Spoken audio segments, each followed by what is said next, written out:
to hrává. Tak jdem. Jen to je nový HTC, který jsem našel.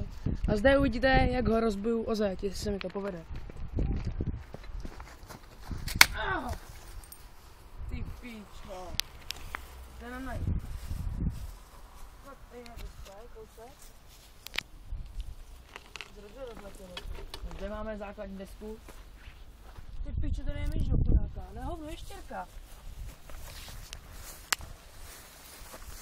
Zde máme baterku.